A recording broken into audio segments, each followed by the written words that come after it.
ಹಿರಿಯ ತರಳಬಾಳು ಜಗದ್ಗುರು ಶ್ರೀ ಶಿವಕುಮಾರ ಶಿವಾಚಾರ್ಯ ಮಹಾಸ್ವಾಮೀಜಿಯವರು ಬಹುಶಃ ಮಠಾಧಿಪತಿಗಳೇ ಅದಲ್ಲೇ ವಿಶಿಷ್ಟವಾದಂಥ ವ್ಯಕ್ತಿತ್ವ ಅವ್ರದ್ದು.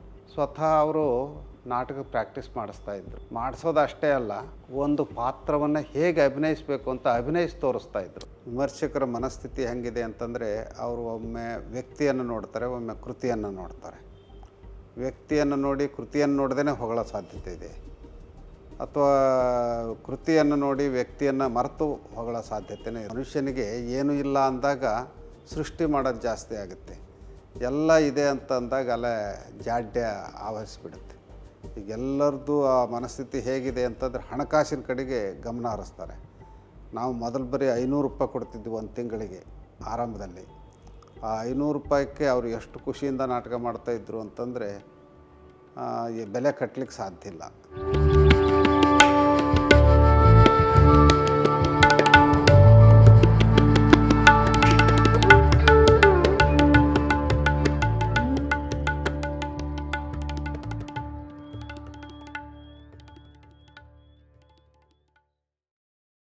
ಆತ್ಮೀಯರೇ, ಶರಣಾರ್ಥಿ. ಕರ್ನಾಟಕ ರಾಜ್ಯದ ಲಿಂಗಾಯತ ಮಠ ಪರಂಪರೆಗಳಲ್ಲಿ ಧರ್ಮತತ್ವ, ಲಿಂಗತತ್ವ ಬೋಧನೆಗೆ ಅನೇಕ ಪ್ರಕಾರಗಳನ್ನು, ಮಾಧ್ಯಮಗಳನ್ನು ಬಳಸಿಕೊಂಡ ಇತಿಹಾಸ ಇದೆ. ಸಾಹಿತ್ಯ ಕೃತಿಗಳ ಪ್ರಕಟಣೆ, ಪ್ರತಿ ವಾರಕ್ಕೊಮ್ಮೆ ಶಿವಾನುಭವ, ಮಾಸಿಕ ಶಿವಾನುಭವಗಳು, ಲಿಂಗದೀಕ್ಷಾ ಕಾರ್ಯಕ್ರಮಗಳು, ಹಲವು ಬಗೆಯ ಪ್ರಕಾರಗಳ ಮೂಲಕ ಲಿಂಗಾಯತ ಬಸವ ತತ್ವಗಳ ಪ್ರಚಾರದ ಕಾರ್ಯ ಈ ನಾಡಿನಲ್ಲಿ ನಡೀತಾ ಬಂದಿದೆ. ಆದರೆ ಅತ್ಯಂತ ಪ್ರಭಾವಿ ಮಾಧ್ಯಮ ಜಗತ್ತಿನಲ್ಲಿ ಸಾಹಿತ್ಯ ಕ್ಷೇತ್ರದಲ್ಲಿ 2 ಪರಿಣಾಮಕಾರಿ ಮಾಧ್ಯಮಗಳು ಅಂತ ಕರೀತಾರೆ. ಮೊದಲನೇದ್ದು ಕಾವ್ಯ, ಎರಡನೇದ್ದು ರಂಗಭೂಮಿ, ಪೊಯಿಟ್ರಿ ಆ್ಯಂಡ್ ಥಿಯೇಟ್ರಿಕಲ್ ಆ್ಯಕ್ಟಿವಿಟೀಸ್.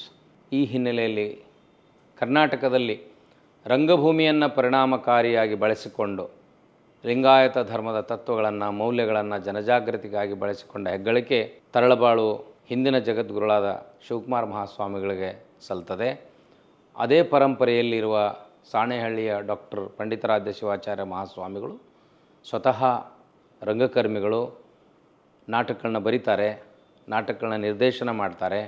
ಅವರ ಸಾಣೇಹಳ್ಳಿಯ ಪುಟ್ಟ ಗ್ರಾಮದಲ್ಲಿ ಇಡೀ ಜಗತ್ತು ವಿಸ್ಮಯಪಟ್ಟು ನೋಡುವಂಥ ರಾಷ್ಟ್ರೀಯ ನಾಟಕೋತ್ಸವದ ಮೂಲಕ ಇವತ್ತು ಕರ್ನಾಟಕದ ಸ್ಟ್ರಾಟ್ಫೋರ್ಡ್ ಅಪಾನ್ ಎವನ್ ಎಂದು ಕರೆಸಿಕೊಳ್ಳುವಂಥ ಸಾಣೇಹಳ್ಳಿಯ ಪೂಜ್ಯರು ತಮ್ಮ ರಂಗಭೂಮಿಯ ಅನುಭವಗಳನ್ನು, ರಂಗ ಚಟುವಟಿಕೆಗಳನ್ನು, ರಂಗ ಸಂತರಾಗಿ ಒಡಮೂಡಿದ ಬಗೆಯನ್ನು ನಮ್ಮೊಂದಿಗೆ ಹಂಚಿಕೊಳ್ಳಲಿದ್ದಾರೆ. ಶರಣಾರ್ಥಿ. ಕಾರ್ಯಕ್ರಮಕ್ಕೆ ಸ್ವಾಗತ. ಬುದ್ಧಿ, ತಾವು ಬಸವ ತತ್ವವನ್ನು ಬಹಳ ನಿಷ್ಠೆಯಿಂದ ಪ್ರತಿಪಾದನೆ ಮಾಡ್ತಾ ಬಂದಿದ್ದೀರಿ. ಆ ತತ್ವಕ್ಕಾಗಿ ಅನೇಕ ಕಟು ವಿಮರ್ಶೆಯನ್ನು ಕೂಡ ಎದುರಿಸಿದ್ದೀರಿ. ಈಗ ಮೂಲಭೂತವಾಗಿ ತಾವು ರಂಗಭೂಮಿಗೆ ಸಂಬಂಧಿಸಿದಂತೆ ಚಟುವಟಿಕೆಗಳನ್ನು ಮಾಡಲಿಕ್ಕೆ ಅಥವಾ ರಂಗಭೂಮಿನೇ ಯಾಕೆ ಪರಿಣಾಮಕಾರಿ ಅಂತ ತಮಗನ್ನಿಸ್ತದೆ ಬುದ್ಧಿ? ಮೊದಲನೇದು, ನಾವು ತುಂಬ ಬಡ ಕುಟುಂಬದಿಂದ ಬಂದಂಥವ್ರು. ಅದರ ಜೊತೆಗೆ ಒಂದು ಅನಾಮಧೇಯ ಹಳ್ಳಿಯಿಂದ ಬಂದಂಥವರು. ಅದರ ಅನಾಮಧೇಯ ಹಳ್ಳಿ ಸಾಂಸ್ಕೃತಿಕವಾಗಿ ಶ್ರೀಮಂತ ಹಳ್ಳಿ. ಹೆಡಿಯಾಲ ಅಂತ ರಾಣೆಬೆನ್ನೂರು ತಾಲೂಕಿನಲ್ಲಿ ಇದೆ. ಆ ಊರಿನಲ್ಲಿ ನಾವು ಹುಟ್ಟಿ ಬೆಳೆದದ್ದು. ಅಲ್ಲಿ ಹಬ್ಬ ಹುಣ್ಣಿಮೆಗಳು ಬಂದಾಗೆಲ್ಲ ಒಂದೊಂದು ನಾಟಕ ಪ್ರದರ್ಶನ ಆಗ್ತಾಯಿತ್ತು. ಸ್ಥಳೀಯ ಜನರು ಜಾತ್ಯತೀತವಾಗಿ ಪಾತ್ರಗಳನ್ನು ನಿರ್ವಹಿಸ್ತಾಯಿದ್ರು. ಒಬ್ಬ ಹಾರ್ಮೋನಿಯಂ ಮೇಷ್ಟ್ ಅಂತ ಇರ್ತಿದ್ರು. ಆತನೇ ಸಂಗೀತಗಾರನೂ ಹೌದು, ನಿರ್ದೇಶಕನೂ ಹೌದು, ಸಂಘಟಕನೂ ಹೌದು. ತಿಂಗಳುಗಟ್ಟಲೆ ಆ ಮೇಷ್ಟ್ರಿಗೆ, ಹಾರ್ಮೋನಿಯಂ ಮೇಷ್ಟ್ರಿಗೆ ಒಂದು ಮನೆಯಲ್ಲಿ ಊಟಕ್ಕೆ ಕೊಟ್ಟು, ಆಮೇಲೆ ಅವ್ರಿಗೊಂದಿಷ್ಟು ರೆಮ್ಯುನರೇಷನ್ ಕೊಟ್ಟು ನಾಟಕ ಕಲಿತಾಯಿದ್ರು. ನಾವು ಆ ನಾಟಕದ ತರಬೇತಿಗೆ ಹೋಗ್ತಾಯಿದ್ವಿ. ರಂಗ ತಾಲೀಮ್ ಅಂತಾರಲ್ಲ, ರಂಗ ತಾಲೀಮ್ ನಡೀತಾ ಇರುವಾಗ ನೋಡ್ಲಿಕ್ಕೆ ಹೋಗ್ತಾಯಿದ್ವಿ ಚಿಕ್ಕ ಮಕ್ಕಳಾಗಿ. ಅದು ನಮ್ಮ ಮೇಲೆ ಪರಿಣಾಮ ಬೀರ್ತಾ ಬಂತು. ಮುಂದೆ ನಾವು ಏನಾದರೂ ಇದರಲ್ಲಿ ಒಂದು ಪಾತ್ರ ಮಾಡಬೇಕು ಅನ್ನೋಂಥ ಹಂಬಲ.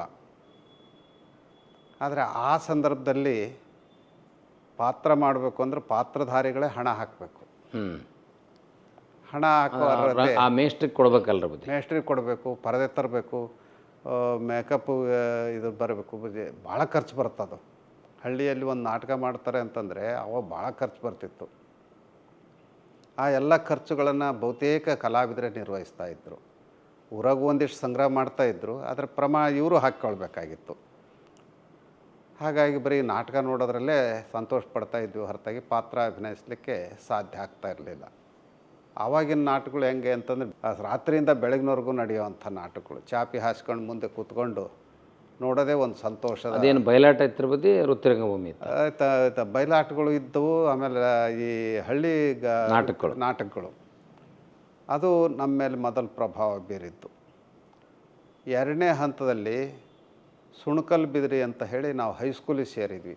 ಆವಾಗ ತಾನೇ ನಮ್ಮ ತರಳಬಾಳು ಜಗದ್ಗುರು ವಿದ್ಯಾಸಂಸ್ಥೆಯಿಂದ ಅಲ್ಲಿ ಹೈಸ್ಕೂಲ್ ಪ್ರಾರಂಭ ಆಯಿತು. ಬಹುಶಃ ಹೈಸ್ಕೂಲ್ ಪ್ರಾರಂಭ ಆಗದೇ ಇದ್ದಿದ್ರೆ ನಾವು ಮುಂದೆ ಓದೋಕ್ಕೆ ಸಾಧ್ಯ ಆಗ್ತಿರಲಿಲ್ಲ. ಹತ್ತಿರ ಇದ್ದದ್ರಿಂದ ಓಡಾಡಿ ಅಲ್ಲಿ ಇದನ್ನು ಮಾಡಿಕೊಂಡು ಓದೋಕ್ಕೆ ಅವಕಾಶ ಆಯಿತು. ಆ ಸಂದರ್ಭದಲ್ಲಿ ಸಿರಿಗೆರೆಯಲ್ಲಿ ಸಾಂಸ್ಕೃತಿಕ ಸ್ಪರ್ಧೆ ನಡೀತಾ ಇತ್ತು, ಕ್ರೀಡಾ ಸ್ಪರ್ಧೆ ನಡೀತಾ ಇತ್ತು. ನಮ್ಮ ವಿದ್ಯಾಸಂಸ್ಥೆ ಬೇರೆ ಬೇರೆ ಶಾಲಾ ಕಾಲೇಜುಗಳವರು ಕಬಡ್ಡಿ ಆಟ ಆಗ್ಬೋದು, ಬೇರೆ ಬೇರೆ ಆಟಗಳು, ನಾಟಕಗಳು, ಸಂಗೀತ ಅಲ್ಲಿ ಸ್ಪರ್ಧೆ ಮಾಡ್ಕೊಂಡು ಅಂಥವ್ರನ್ನ ಅಲ್ಲಿ ಕಳಿಸ್ತಾಯಿದ್ರು. ನಾವು ಕೂಡ ಆಗ ನಾಟಕದಲ್ಲಿ ಅವಕಾಶ ಸಿಕ್ತು ಮಾಡಲಿಕ್ಕೆ. ಸಿರಿಗೆರೆಯಲ್ಲಿ ಹೋಗಿ ನಾಟಕಗಳನ್ನು ನಾವು ಕೂಡ ಅಭಿನಯಿಸಿದ್ವಿ. ಅಲ್ಲಿಂದ ಮುಂದೆ ಸಿರಿಗೆರೆಯಲ್ಲೇ ಓದೋ ಅವಕಾಶ ಲಭ್ಯವಾಯಿತು. ಅಲ್ಲಿ ನಮ್ಮ ಹಿರಿಯ ತರಳಬಾಳು ಜಗದ್ಗುರು ಶ್ರೀ ಶಿವಕುಮಾರ ಶಿವಾಚಾರ್ಯ ಮಹಾಸ್ವಾಮೀಜಿಯವರು, ಬಹುಶಃ ಮಠಾಧಿಪತಿಗಳೇ ವಿಶಿಷ್ಟವಾದಂಥ ವ್ಯಕ್ತಿತ್ವ ಅವ್ರದ್ದು. ಸ್ವತಃ ಅವರು ನಾಟಕ ಪ್ರಾಕ್ಟೀಸ್ ಮಾಡಿಸ್ತಾಯಿದ್ರು. ಮಾಡಿಸೋದಷ್ಟೇ ಅಲ್ಲ, ಒಂದು ಪಾತ್ರವನ್ನು ಹೇಗೆ ಅಭಿನಯಿಸಬೇಕು ಅಂತ ಅಭಿನಯಿಸಿ ತೋರಿಸ್ತಾಯಿದ್ರು. ಅವ್ರಿಗೇನು ರಂಗಭೂಮಿ ಹಿನ್ನೆಲೆ ಇತ್ತಿರ್ಬೋದು? ಅವರು ಸಂಸ್ಕೃತ ನಾಟಕಗಳನ್ನು ಓದ್ಕೊಂಡಂಥವ್ರು ಭಾಳ ಕಾಶಿಯಲ್ಲಿದ್ದಾಗ. ಅದ್ರ ಜೊತೆಗೆ ವೃತ್ತಿ ರಂಗಭೂಮಿಯ ನಾಟಕಗಳನ್ನ ಭಾಳ ಪ್ರೋತ್ಸಾಹಿಸ್ತಾಯಿದ್ರು ಅವರು. ವೃತ್ತಿ ರಂಗಭೂಮಿಯವರು ಅವ್ರನ್ನ ಕರ್ಕೊಂಡು ಹೋಗ್ತಾಯಿದ್ರು ನಾಟಕ ನೋಡಲಿಕ್ಕೆ ಅಥವಾ ಉದ್ಘಾಟನೆ ಮಾಡಲಿಕ್ಕೆ. ಆವಾಗ ಗುರುಗಳು ತಮ್ಮ ಜೊತೆಗೆ ಅನೇಕ ಶಿಷ್ಯರನ್ನ ಕರ್ಕೊಂಡು ಹೋಗ್ತಾಯಿದ್ರು. ಫ್ರೀಯಾಗಿ ಒಳಗೆ ಹೋಗ್ತಿರ್ಲಿಲ್ಲ ಅವರು. ಮಠದ ದುಡ್ಡನ್ನೇ ಆ ಶಿಷ್ಯರಿಗೂ ಕೂಡ ಹಾಕಿ ಅವ್ರದ್ದು ದುಡ್ಡು ಹಾಕ್ಕೊಂಡು ಪ್ರೇಕ್ಷಕರಾಗಿ ಒಳಗೆ ಹೋಗ್ತಾಯಿದ್ರು. ಅಯ್ಯೋ ಬುದ್ಧಿ, ತಾವು ದುಡ್ಡು ಕೊಡೋದು ಬೇಡ ಅಂತಂದರೆ, ಉಚಿತವಾಗಿ ಯಾವುದನ್ನು ಪಡಿಬಾರ್ದಪ್ಪ, ನೀನು ನಾಟಕ ಮಾಡ್ತೀಯ ಅಂತ ನಿನ್ನ ಹೊಟ್ಟೆ ಮೇಲೆ ನಾವು ಹೊಡಿಬಾರ್ದು ಅಂತ ಹೇಳಿ ದುಡ್ಡು ಕೊಟ್ಟು ಒಳಗೆ ಹೋಗ್ತಾಯಿದ್ರು. ಆಮೇಲೆ ಅವ್ರಿಗೆ ಯೋಚನೆ ಬಂತು ಕಾಣಿಸ್ತೈತಿ, ಈ ನಾಟಕಗಳು ಇಷ್ಟು ಚೆನ್ನಾಗಿ ಜನ ನೋಡ್ತಾರೆ ಅಂತಂದರೆ ನಾವು ಬರೀ ಪ್ರವಚನ ಮಾಡ್ತೀವಿ, ತತ್ವಗಳನ್ನು ಹೇಳ್ತೀವಿ. ಆ ತತ್ವಗಳನ್ನು ಹೇಳಲಿಕ್ಕೆ ಯಾಕೆ ಈ ರಂಗ ಮಾಧ್ಯಮವನ್ನು ಬಳಕೆ ಮಾಡಿಕೊಳ್ಬಾರ್ದು? ಹೀಗೆ ಅವರು ಆಲೋಚನೆ ಮಾಡಿ ಸಿರಿಗೆರೆಯಲ್ಲಿ ತರಳಬಾಳು ಕಲಾ ಸಂಘ ಅಂತ ಪ್ರಾರಂಭ ಮಾಡಿದರು. ಆ ಕಲಾ ಸಂಘದಲ್ಲಿ ನಮ್ಮ ಶಾಲಾ ಕಾಲೇಜುಗಳ ನೌಕರರು, ವಿದ್ಯಾರ್ಥಿಗಳು ಮತ್ತು ಸ್ಥಳೀಯ ಗ್ರಾಮೀಣ ಜನರು ಪಾತ್ರಗಳನ್ನು ನಿರ್ವಹಿಸ್ತಾಯಿದ್ರು. ಅದು ಕ್ರಮೇಣ ಎಷ್ಟು ಪ್ರಭಾವಿ ಆಯಿತು ಅಂತಂದರೆ, ಸಿರಿಗೆರೆ ನಾಟಕಗಳನ್ನ, ತರಳಬಾಳು ಕಲಾ ಸಂಘದ ನಾಟಕಗಳನ್ನು ನಾವು ಕರೆಸಲೇಬೇಕು ಅನ್ನೋಂಥ ಭಾವನೆ ಸಾರ್ವಜನಿಕರಲ್ಲಿ, ಊರುಗಳಲ್ಲಿ ಬಂತು. ಆವಾಗೇನು ಗುರುಗಳು ಅವ್ರಿಗೆ ಹಣ ಕೊಟ್ರಿ ಅಂತ ಕೇಳ್ತಿರ್ಲಿಲ್ಲ. ಮಠದಿಂದನೇ ಎಲ್ಲ ಖರ್ಚು ವೆಚ್ಚಗಳನ್ನು ಹಾಕ್ಕೊಂಡು ಹೋಗಿ ಒಂದು ಊಟ ಕೊಟ್ಟರು ಸಾಕು ಅವರಲ್ಲಿ. ನಾಟಕ ಕಲಾವಿದರಿಗೆ ಅಲ್ಲಿ ನಾಟಕ ತೋರಿಸಿ ತತ್ವಗಳ ಪ್ರಚಾರ ಆತಲ್ಲ, ನಮಗೆ ಅದೇ ದೊಡ್ಡ ಲಾಭ ಅಂತ ಹೇಳ್ತಿದ್ರು. ಅದು ನಮ್ಮ ಮೇಲೆ ಪರಿಣಾಮ ಬೀರ್ತು. ನಾವು ಕೂಡ ಅಂಥ ಸಂದರ್ಭದಲ್ಲಿ ಸಣ್ಣ ಪುಟ್ಟ ಪಾತ್ರಗಳನ್ನು ನಿರ್ವಹಿಸ್ತಾ ಇದ್ವಿ. ಕಲಾ ಸಂಘದಲ್ಲಿ ಮಾಡಿದ್ರಿ ತಾವು? ಕಲಾ ಸಂಘ ವಿದ್ಯಾರ್ಥಿಯಾಗಿದ್ದ? ಹೌದು. ರಂಗಪ್ರವೇಶ ಆಗಿದ್ದು ತಾವು ಅಲ್ಲಿ ಸಿರಿಗೆರೆಯಲ್ಲಿ ಅಭ್ಯಾಸ ಮಾಡ್ತಿದ್ದ ಸಂದರ್ಭದಲ್ಲಿ? ಇಲ್ಲ, ಸುಣಕಲ್ ಬಿದ್ರಿಯಲ್ಲೇ ರಂಗಪ್ರವೇಶ ಆಗಿತ್ತು. ಸುಣಕಲ್ ಬಿದ್ರಿಯಲ್ಲಿ ಆಗಿತ್ತು? ಯಾಕೆಂದ್ರೆ ವಿದ್ಯಾರ್ಥಿಗಳಾಗಿ ನಾವು ನಾಟಕದಲ್ಲಿ ಪಾತ್ರ ಮಾಡಿ ಸಿರಿಗೆರೆ ತೊಗೊಂಡು ಹೋಗ್ತಾ ಇದ್ದಿಲ್ಲ, ಅಲ್ಲಿ ಆಯಿತು. ಅದು ಸಿರಿಗೆರೆಯಲ್ಲಿ ಇನ್ನಷ್ಟು ಪ್ರಭಾವ ಬೀರ್ತು. ಆಮೇಲೆ ತಾವು MA ವ್ಯಾಸಂಗ ಮಾಡಿ ಬಂದಮೇಲೆ ಮಠದ ಜವಾಬ್ದಾರಿಯನ್ನು ಗುರುಗಳು ತಮಗೆ ಕೊಟ್ಟರು. ಆಗ ನೀವು ಆ ಲೆಗಸಿಯನ್ನು ಯಾಕೆ ಮುಂದುವರಿಸ್ಕೊಂಡು ಹೋಗ್ಬೇಕಂತ ಅನ್ನಿಸ್ತಿರ್ಬೋದು? ಅವರು ನಮ್ಮ ಗುರುಗಳು ಯಾವುದೇ ಶಾಖಾ ಮಠಗಳಿಗೆ ಒಬ್ಬರು ಸ್ವಾಮಿಗಳು ಮಾಡಿದರೂ ಕೂಡ ಅವರು ಆ ಶಾಖಾ ಮಠದಲ್ಲಿ ಇರಬೇಕು ಅಂತ ಹೇಳ್ತಿರಲಿಲ್ಲ. ಬದಲಾಗಿ ಮೂಲ ಮಠದಲ್ಲೇ ಇದ್ದು, ಸಿರಿಗೆರೆಯಲ್ಲಿ ಇರಬೇಕು. ಹೌದು, ಮೂಲ ಮಠದಲ್ಲೇ ಇದ್ದು ಒಬ್ಬೊಬ್ಬರು ಒಂದೊಂದು ಜವಾಬ್ದಾರಿಯನ್ನು ನಿರ್ವಹಿಸಬೇಕು. ಆ ಜವಾಬ್ದಾರಿಯನ್ನು ಶಾಖಾ ಮಠಗಳಿಗೂ ವರ್ಗಾಯಿಸ್ಬೋದು, ಆದರೆ ಮೂಲ ಮಠದ ಜವಾಬ್ದಾರಿಯನ್ನು ಹೆಚ್ಚಾಗಿ ತೆಗೆದುಕೊಳ್ಬೇಕು ಅಂತ ಹೇಳಿ ಶಿಕ್ಷಣ, ಸಮಾಜ, ಧರ್ಮ ಈ ಎಲ್ಲ ಕ್ಷೇತ್ರಗಳಲ್ಲಿ ನಾವು ತೊಡಗುವಂತೆ ನಮಗೆ ಸ್ಫೂರ್ತಿಯನ್ನು ತುಂಬಿದಂಥವ್ರು. ಅದ್ರ ಜೊತೆಗೆ ನಮಗೆ ಅವರು ಏನು ರಂಗಭೂಮಿಯಲ್ಲಿ ಕೆಲಸ ಮಾಡ್ತಾಯಿದ್ರಲ್ಲ, ಸಹಜವಾಗಿ ನಮಗೆ ಆ ಅಭಿರುಚಿ ಹೆಚ್ಚಾಗ್ತಾ ಹೋಯ್ತು. ಸಿರಿಗೆರೆಯಲ್ಲೇ ನಾವು ನಮ್ಮ ತರಳಬಾಳು ಕಲಾ ಸಂಘದಿಂದ ಹಲವಾರು ನಾಟಕಗಳನ್ನು ಮಾಡಿಸ್ತಾ ಬಂದ್ವಿ. ಹೊಸ ಹೊಸ ನಿರ್ದೇಶಕರನ್ನು ಕರೆಸುವಂಥದ್ದು, ಆ ನಿರ್ದೇಶಕರ ಮೂಲಕ ರಂಗಭೂಮಿಗೆ ಹೊಸ ಕೊಡುಗೆಯನ್ನು ನೀಡುವಂಥದ್ದು. ಅಂದ್ರೆ ತಾವು ಅಲ್ಲಿ ಇದರಲ್ಲಿ ಸಿರಿಗೆರೆಯಲ್ಲಿ ಇದ್ದಾಗನೇ ಸಿರಿಗೆರೆಯಲ್ಲಿ ದೊಡ್ಡ ಜಗತ್ತುಗಳು ಇದ್ರ ಬುದ್ಧಿ ಅವಾಗ ಇದ್ರು, ಅವರು ಇದ್ದರು. ಅವರ ಸಾನ್ನಿಧ್ಯದಲ್ಲೇ ತಾವು ರಂಗ ಚಟುವಟಿಕೆ ಪ್ರಾರಂಭ ಮಾಡಿದ್ವಿ. ಆ ನಂತರ 1987ರಲ್ಲಿ ಸಾಣಿಹಳ್ಳಿಯಲ್ಲೂ ಯಾಕೆ ಒಂದು ರಂಗ ಚಟುವಟಿಕೆಗಳನ್ನು ಪ್ರಾರಂಭ ಮಾಡಬಾರ್ದು ಅಂದು ಅಲ್ಲಿ ಸಾಣಿಹಳ್ಳಿಯಲ್ಲೂ ನಾಟಕಗಳನ್ನ ಆಡ್ತಾಯಿದ್ರು ನಮ್ಮ ಗ್ರಾಮೀಣ ಪ್ರದೇಶದವರು ಮತ್ತು ನಮ್ಮ ಅಧ್ಯಾಪಕರು. ನಮ್ಮ ಗುರುಗಳ ಹೆಸರಿನಲ್ಲೇ ಶ್ರೀ ಶಿವಕುಮಾರ ಕಲಾ ಸಂಘ ಅಂತ 1987ರಲ್ಲಿ ಪ್ರಾರಂಭ ಮಾಡಿದ್ವಿ. ಗುರುಗಳು ಇದ್ರ ಬುದ್ಧಿ ಅವಾಗಿನ ಇದ್ರೇನು, ಆದರೆ ಆರೋಗ್ಯ ಅಷ್ಟು ಸುಸ್ಥಿತಿಯಲ್ಲಿ ಇರಲಿಲ್ಲ. ಅಲ್ಲಿ ವರ್ಷಕ್ಕೆ 2-3 ನಾಟಕಗಳನ್ನು ನಮ್ಮ ಕಲಾವಿದರು ಆಡ್ತಾಯಿದ್ರು. ಕ್ರಮೇಣ ಪಕ್ಕದ ಹಳ್ಳಿಯವರು ಅವ್ರನ್ನ ಕರ್ಸೋಕ್ಕೆ ಶುರು ಮಾಡಿದರು. ಬೇರೆ ಬೇರೆ ಊರುಗಳಲ್ಲಿ ಹೋಗಿ ನಾಟಕ ಆಡ್ತಾಯಿದ್ರು. ಮುಂದೆ ನಮಗೆ CGK ಅನ್ನುವಂಥ ಅಪರೂಪದ ವ್ಯಕ್ತಿಯೊಬ್ಬರ ಪರಿಚಯ ಆಯಿತು. ಅವರು ಬೆಂಗಳೂರು ವಿಶ್ವವಿದ್ಯಾಲಯದಲ್ಲಿ ಎಕನಾಮಿಕ್ಸ್ ಪ್ರೊಫೆಸರ್ ಆಗಿದ್ದರು. ಆದರೆ ರಂಗಭೂಮಿಯಲ್ಲಿ ಏಕಲವ್ಯ ಪ್ರತಿಭೆ ಅವ್ರದ್ದು. ಎಲ್ಲಿ ತರಬೇತಿಯನ್ನು ಪಡೆದಂಥವ್ರಲ್ಲ, ಆದರೆ ತರಬೇತಿ ಪಡೆದವ್ರಿಗಿಂತ ಹೆಚ್ಚು ಪ್ರಭಾವಿಯಾದಂಥ ರಂಗಭೂಮಿಯ ಕಾರ್ಯಗಳನ್ನು ನಿರ್ವಹಿಸ್ತಾಯಿದ್ರು. ಅದರಲ್ಲೂ ಲೈಟಿಂಗ್ ಡಿಸೈನು ಮತ್ತು ನಿರ್ದೇಶನ ಇವೆರಡರಲ್ಲೂ ಎತ್ತಿದ ಕೈ ಅವರು ನಮಗೆ ಪರಿಚಿತರಾಗಿ, ಸ್ವಾಮೀಜಿ ಯಾಕೆ ನೀವು ಬರೀ ಒಂದು ವರ್ಷಕ್ಕೆ 1-2 ನಾಟಕ ಮಾಡ್ತಾಯಿದ್ದೀರಿ, ವರ್ಷದುದ್ದಕ್ಕೂ ನಾಟಕ ಹಂಗಾಗಬೇಕು, ಅದಕ್ಕೊಂದು ರೆಪರ್ಟರಿಯನ್ನೇ ಪ್ರಾರಂಭ ಮಾಡಬೇಕು ಅಂತ ಒತ್ತಾಯ ಮಾಡಿದರು. ನೀವೇ ಮುಂದೆ ನಿಂತಿದ್ದು ಆ ಕೆಲಸ ನಿರ್ವಹಿಸೋದಾದ್ರೆ ಆಗ್ಬೋದು ಅಂದ್ವಿ. ಮಳೆ ಬಿಟ್ಟರು ಮರಧನಿ ಬಿಡೋದಲ್ಲ ಅಂತ ಅನ್ನೋ ಹಾಗೆ ಅವರು ಬೆಂಗಳೂರಿನಲ್ಲಿದ್ದರೂ ಕೂಡ ಮತ್ತೆ ಮತ್ತೆ ನಮಗೆ ಫೋನ್ ಮಾಡಿ ಯಾವಾಗಿನಿಂದ ಪ್ರಾರಂಭ ಮಾಡೋಣ, ಏನು ಹೆಸರು ಇಡೋಣ ಒತ್ತಾಯ ಮಾಡ್ತಾನೇ ಇದ್ದರು. ಅದಕ್ಕೆ ನಾವು ಅವ್ರಿಗೆ ಹೇಳಿದ್ದು, ನೀವೇ ಆಲೋಚನೆ ಮಾಡಿರಿ ಯಾವ ಹೆಸರು ಇಡೋಣ ಅಂತಂದು. ಕೊನೆಗೆ ಅವರು ಶಿವಸಂಚಾರ ಅಂತ ಒಂದು ಅಪರೂಪದ ಹೆಸರನ್ನು ಕೊಟ್ಟರು. 1997ರಲ್ಲಿ ಆ ಶಿವಸಂಚಾರ ಪ್ರಾರಂಭ ಆಯಿತು. ಆವಾಗ ಗ್ರಾಮೀಣ ಪ್ರದೇಶದ ಹುಡುಗರನ್ನ ಯಾರ್ಯಾರನ್ನೋ ಆಯ್ಕೆ ಮಾಡಿಕೊಂಡು, ತರಬೇತಿ ಇಲ್ಲದೇ ಇದ್ದವರು ಅವರೇ CGK ಒಂದು ನಾಟಕ ನಿರ್ದೇಶನ ಮಾಡಿದರು, ಅಶೋಕ್ ಬಾದರ್ದಿನ್ನಿ ಒಂದು ನಾಟಕ ನಿರ್ದೇಶನ ಮಾಡಿದರು, YD ಬದಾಮಿ ಒಂದು ನಾಟಕ ನಿರ್ದೇಶನ ಮಾಡಿದರು. ಅವುಗಳ ಸುಮಾರು 120ಕ್ಕಿಂತ ಹೆಚ್ಚು ಪ್ರಯೋಗಗಳು ಕರ್ನಾಟಕದ ಬೇರೆ ಬೇರೆ ಭಾಗಗಳಲ್ಲಿ ನಡೆದವು. ಅದು ನಮಗೊಂದು ಆತ್ಮಸ್ಥೈರ್ಯವನ್ನು ತುಂಬಿತು. ಎಲ್ಲ ಕಡೆಯಿಂದನೂ ಪ್ರೋತ್ಸಾಹದ ಮಾತುಗಳು ಬಂದವು. ಅದ್ಭುತವಾದಂಥ ನಾಟಕಗಳು ಅಂತ ಮೆಚ್ಚುಗೆ ಸೂಚಿಸ್ತಾ ಇದ್ದರು. ಹಾಗಾದರೆ ಪ್ರತಿ ವರ್ಷವೂ ಇದನ್ನು ಮತ್ತೆ ಮುಂದುವರ್ಸೋಣ ಅಂಥೇಳಿ ಪ್ರತಿ ವರ್ಷ ನಾವು 3 ನಾಟಕಗಳು, ಅದರಲ್ಲಿ ಒಂದು ಶರಣರ ನಾಟಕ, ಇನ್ನೆರಡು ಬೇರೆ ಬೇರೆ ರೀತಿಯ ನಾಟಕಗಳು ಇರ್ತಾಯಿದ್ದು. ಅದು 1997ರಲ್ಲಿ ಪ್ರಾರಂಭ ಆಗಿದ್ದು. CGK ಅವರು ಮತ್ತೆ ಹೇಳ್ತಾಯಿದ್ರು, ಸ್ವಾಮೀಜಿ ಒಳ್ಳೆ ಕಲಾವಿದರು ಬೇಕು ಅಂತಂದರೆ ನಮ್ಮದೇ ಆದಂಥ ಒಂದು ರಂಗಶಾಲೆಯನ್ನು ಪ್ರಾರಂಭ ಮಾಡೋಣ. ಹೌದ್ರಿ, ಇಷ್ಟೆಲ್ಲ ಖರ್ಚು ವೆಚ್ಚಗಳನ್ನು ಹೇಗೆ ನಿಭಾಯಿಸೋದು? ಸರ್ಕಾರ ಏನದಕ್ಕೆ ಯಾವುದೇ ಅನುದಾನ ಕೊಡೋದಿಲ್ಲ. ಈಗಲೇ ನಮ್ಮ ಮೈ ಮೇಲೆ ಬರ್ತಾಯಿದೆ, ಮುಂದೆ ಹೇಗೆ, ಏನೋ ಮಾಡೋದು ಮಾಡೋಣ, ಮುಂದಿಂದು ಈಗಲೇ ಯಾಕೆ ಆಲೋಚನೆ ಮಾಡೋಣ, ನಾವು ಮೊದಲು ಕೆಲಸಕ್ಕೆ ಕೈ ಹಾಕೋಣ. 2008ರಲ್ಲಿ ಶ್ರೀ ಶಿವಕುಮಾರ ರಂಗ ಪ್ರಯೋಗ ಶಾಲೆ ಅಂತ ಪ್ರಾರಂಭ ಆಯಿತು. ಅದು SLC ಬೋರ್ಡ್ನಿಂದ ಅನುಮತಿಯನ್ನು ಪಡ್ಕೊಂಡು ವರ್ಷಕ್ಕೆ 20 ವಿದ್ಯಾರ್ಥಿಗಳನ್ನು ಆಯ್ಕೆ ಮಾಡಿಕೊಳ್ಳುವಂಥದ್ದು. ಕರ್ನಾಟಕದ ಎಲ್ಲ ಭಾಗಗಳಿಂದನೂ ಅಭಿಲಾಷೆ ಇರುವಂಥ ಕಲಾವಿದರು ಬರ್ತಾಯಿದ್ರು. ಅವರಿಗೆ 1 ವರ್ಷ ತರಬೇತಿ, ಮರು ವರ್ಷ ಅವರು ಶಿವಸಂಚಾರಕ್ಕೆ ಬರೋವಂಥದ್ದು.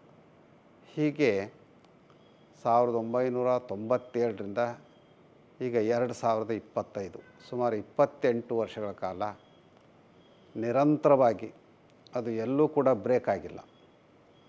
ಪ್ರತಿ ವರ್ಷ 3 ನಾಟಕಗಳಂತೆ ಕನಿಷ್ಠ ಅಂದರೂ 120 ಪ್ರಯೋಗಗಳನ್ನು ನಮ್ಮ ಕಲಾವಿದರು ಕೊಡ್ತಾ ಬಂದರು. ಅದರಿಂದ ನಮಗೆ ಒಂದು ರೀತಿ ಖುಷಿ ಆಯಿತು, ಸಮಾಜದಲ್ಲಿ ನಮ್ಮ ತತ್ವಗಳನ್ನು ಬಿತ್ತಲಿಕ್ಕೆ ಸಹಾಯ ಆಯಿತು. ಜೊತೆಗೆ ನಮ್ಮ ಬೆಳವಣಿಗೆ ರಂಗಭೂಮಿಯಲ್ಲಿ ಇನ್ನಷ್ಟು ಸಾಧ್ಯ ಆಯಿತು. ಈ ತಾವು ಆರಂಭದಲ್ಲಿ CGK ಅವ್ರ ಮಾರ್ಗದರ್ಶನದಲ್ಲಿ ಪ್ರಾರಂಭ ಮಾಡಿದರೆ ರಂಗಭೂಮಿ ಜೊತೆ ತಮ್ಮ ನಿಕಟ ಸಂಪರ್ಕವನ್ನು ಭಾಳಷ್ಟು ಜನ ನಾಟಕಕಾರ ಅರ್ಥ ಮಾಡಿಕೊಂಡ್ರು. ಉದಾಹರಣೆಗೆ ಚಂದ್ರಶೇಖರ್ ಕಂಬಾರ್ ಅವರು, ಗಿರೀಶ್ ಕಾರ್ನಾಡ್ ಅವರು, ಅವರ ಅಭಿಪ್ರಾಯ ರಂಗಭೂಮಿ ಚಟುವಟಿಕೆಗಳ ಬಗ್ಗೆ ಏನಿತ್ತು ಅವತ್ತು? ಕಾರ್ನಾಡ್ರದ್ದು ಅಥವಾ ಕಂಬಾರ್ ನಾಟಕ ಯಾವುದಾದ್ರೂ ತಾವು ತೊಗೊಂಡ್ರಿ? ಕಂಬಾರದ್ದು ನಾಟಕಗಳು ಶಿವರಾತ್ರಿ ಅಂತ ಒಂದು ನಾಟಕ ತಗೊಂಡ್ವಿ. ಆಮೇಲೆ ಬೋಳೆ ಶಂಕರ ಅಂತ ಒಂದು ನಾಟಕ ತಗೊಂಡ್ವಿ. ಹೀಗೆ ಬೇರೆ ಬೇರೆ ನಾಟಕಗಳು ಕಂಬಾರದ್ದು ತಗೊಂಡ್ವಿ. ಆಮೇಲೆ ಕಂಬಾರಂತೂ ಯಾವಾಗಲೂ ಕೂಡ ನಮ್ಮ ರಂಗಭೂಮಿಗೆ ಪ್ರೋತ್ಸಾಹ ಕೊಡ್ತಾ ಬಂದಂಥವ್ರು. ತುಂಬ ಖುಷಿ ಪಡ್ತಾಯಿದ್ರು, ನಮ್ಮ ನಾಟಕೋತ್ಸವಕ್ಕೆ ಬರ್ತಾಯಿದ್ರು, ಬೇರೆ ಬೇರೆ ಸಂದರ್ಭಗಳಲ್ಲಿ ನಮಗೆ ಹೆಲ್ಪ್ ಮಾಡ್ತಾಯಿದ್ರು.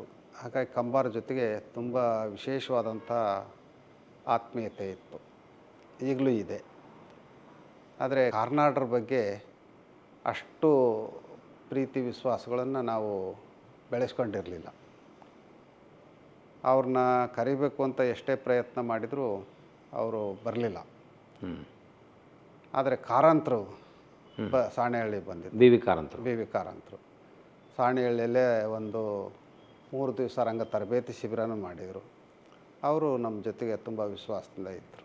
ಅವರು ಬಿ ವಿ ಕಾರಂತರು ಮುಖ್ಯವಾಗಿ ರಂಗಭೂಮಿಯ ನಿರ್ದೇಶನದ ಜೊತೆಗೆ ಸಂಗೀತ ಸಂಯೋಜನೆಯನ್ನು ಮಾಡ್ತಾಯಿದ್ರು.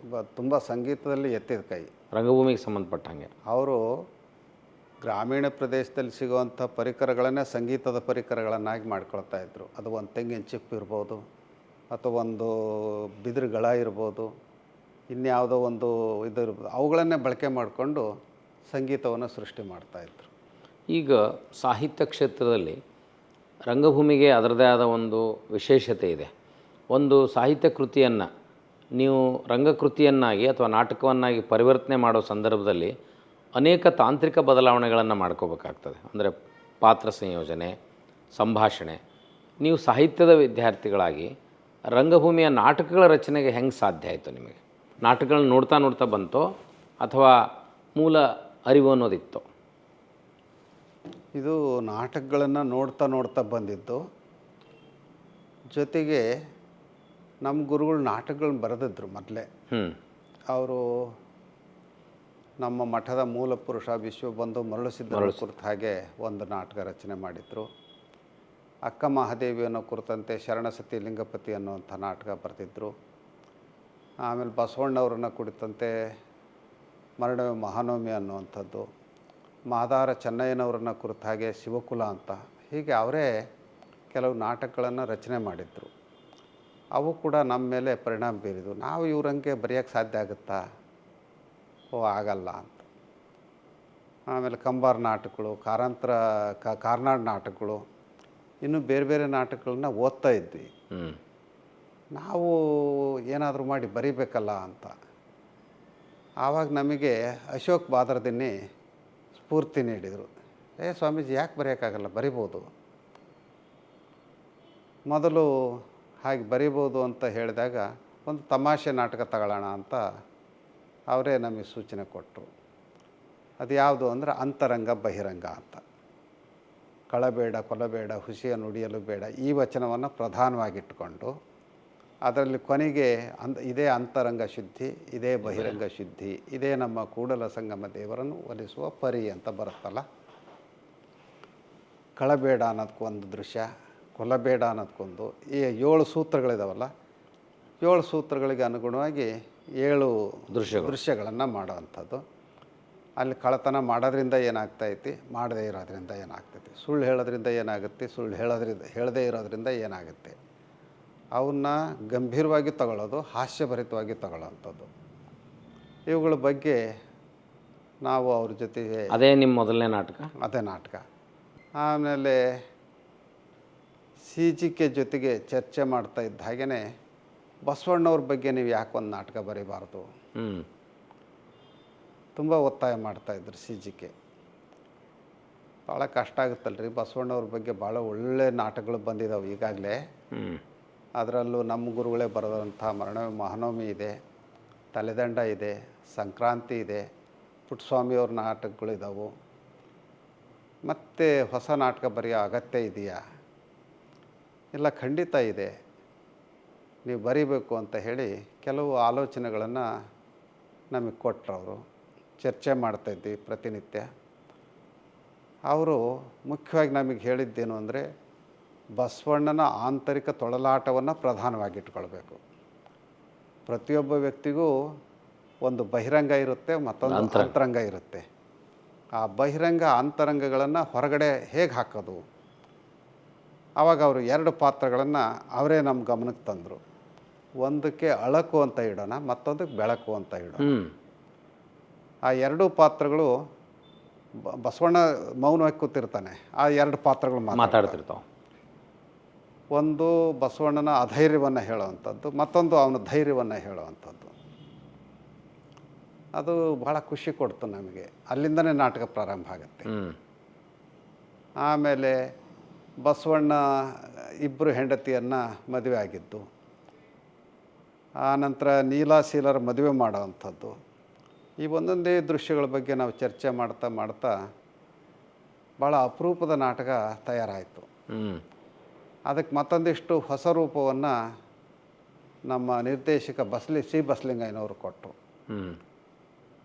ಅದು ಬಹುಶಃ ಅದು ನಮಗೀಗೇನು ನಾವು ಸಂಕ್ರಾಂತಿ, ತಲೆದಂಡ ಭಾಳ ಶ್ರೇಷ್ಠ ನಾಟಕಗಳು ಅಂತ ಒಪ್ಕೊಂಡಿದ್ದೇವಲ್ಲ, ಇದನ್ನೇ ಏನಾದರೂ ಅಂಥದೇ ಸಾಹಿತಿಗಳು ಬರೆದಿದ್ದರೆ ಅವುಗಳಿಗಿಂತ ಶ್ರೇಷ್ಠ ನಾಟಕ ಅಂತ. ಅಂದರೆ ಏನು, ತಾವು ಆ ರಂಗಭೂಮಿ ಮತ್ತು ನಾಟಕಕಾರ ಅಲ್ಲ ಅನ್ನೋ ಕಾರಣಕ್ಕೆ ಅದು ಗಮನ ಸೆಳೆಲಿಲ್ಲ ವಿಮರ್ಶಕರಂತೀರಿ? ಖಂಡಿತ. ಆದರೆ ಅದನ್ನು ಸಿ ಬಸಲಿಂಗಯ್ಯನವರು ತುಂಬ ಮೆಚ್ಕೊಂಡ್ರು ಅಂಥ ನಾಟಕ. ಅವರು ಹಾಗೆ ಮೆಚ್ಕೊಂಡಿದ್ರೇನಂತಲೇ ಅದರ ಪ್ರಯೋಗಗಳು ಸಾಕಷ್ಟು ಆದವು. ಮತ್ತು ಅದೇ ನಾಟಕವನ್ನು ಹಿಂದಿಯಲ್ಲಿ ಅನುವಾದ ಮಾಡಿಸಿ ಭಾರತ ಸಂಚಾರ, ಶಿವದೇಶ ಸಂಚಾರ ಅಂತ ಹೇಳಿ ನಾಟಕ ಆಡಿಸಿದ್ದು. ಅದು ಎಲ್ಲರ ಗಮನವನ್ನು ಕೂಡ ಸೆಳೆಯೋ ಹಾಗೆ ಆಯಿತು. ಆಮೇಲೆ ಅಶೋಕ್ ಬಾದರ್ದಿನಿ ಅವ್ರ ಜೊತೆನೇ ಚರ್ಚೆ ಮಾಡ್ತಾ, ನೀವು ಬರೀ ಶರಣರ ನಾಟಕಗಳಿಗೆ ಗಂಟು ಬೀಳೋದು ಬೇಡ, ಸ್ವಾಮಿ ವಿವೇಕಾನಂದರದ್ದು ಯಾಕೆ ತಗೋಬಾರ್ದು ಅಂತ ಹೇಳಿಕೊಂಡು, ನಮಗೆ ವಿವೇಕಾನಂದರ ಪ್ರಭಾವ ಭಾಳ ಆಗಿತ್ತು ಓದುವಾಗಲೇ. ಅವರ ಎಲ್ಲ ಕೃತಿ ಶ್ರೇಣಿಗಳನ್ನು ಓದ್ತಾ ಬಂದಂಥವ್ರು ನಾವು. ಆಗ್ಬೋದು ಅಂತ ಹೇಳಿ ಮತ್ತು ಅವರು ನಾವು ಚರ್ಚೆ ಮಾಡೇ ಆ ಸ್ವಾಮಿ ವಿವೇಕಾನಂದ ಅಂತ ಒಂದು ನಾಟಕ ಆಯಿತು. ಮುಂದೆ ಅಕ್ಕ ನಾಗಮ್ಮನವರ ಕುರಿತಂಥ ಒಂದು ನಾಟಕ, ಮೋಳಿಗೆ ಮಾರಯ್ಯನವರನ್ನು ಕುರಿತಂಥ ನಾಟಕ, ಇತ್ತೀಚೆಗೆ ಶಿವಯೋಗಿ ಸಿದ್ದರಾಮೇಶ್ವರನ ಕುರಿತ ನಾಟಕ. ಹೀಗೆ ಒಂದೊಂದೇ ನಾಟಕಗಳು ಅವು ತಮ್ಮಷ್ಟಕ್ಕೆ ತಾವೇ ಹೊರ ಬರ್ತಾಯಿದೆ. ಸಾಹಿತ್ಯ ಪ್ರಕಾರದಲ್ಲಿ ರಂಗಭೂಮಿ ನಾಟಕ ರಚನೆ ಭಾಳ ಕಠಿಣ ಅನ್ನುವಂಥ ಒಂದು ಮನೋಭಾವನೆ ಇದೆ. ಹಾಗಾಗಿ ಸಾಹಿತ್ಯದಿಂದ ನೀವು ಮಠಾಧೀಶರಾದವರು ಅಲ್ಲಿ ಬರುವ ಸಾಂಸಾರಿಕ ಪಾತ್ರಧಾರಿಗಳ ಅನುಭವವನ್ನು ಅಷ್ಟು ಪರಿಣಾಮಕಾರಿಯಾಗಿ ರಚನೆ ಮಾಡಲಿಕ್ಕೆ ಸಾಧ್ಯ ಇಲ್ಲ ಅನ್ನುವಂಥ ಮನೋಭಾವನೆ ಏನಾದರೂ ವಿಮರ್ಶಕರಿಗೆ ಇರ್ಬೋದಾ ಬುದ್ಧಿ? ನಾವು ವಿಮರ್ಶಕರ ಬಗ್ಗೆ ಹೆಚ್ಚು ಆಲೋಚನೆ ಮಾಡೋಕ್ಕೆ ಹೋಗಲ್ಲ. ಯಾಕೆ ಅಂತಂದರೆ ನಾವು ನಾಟಕ ತೋರಿಸೋವಂಥದ್ದು ಜನರಿಗೆ.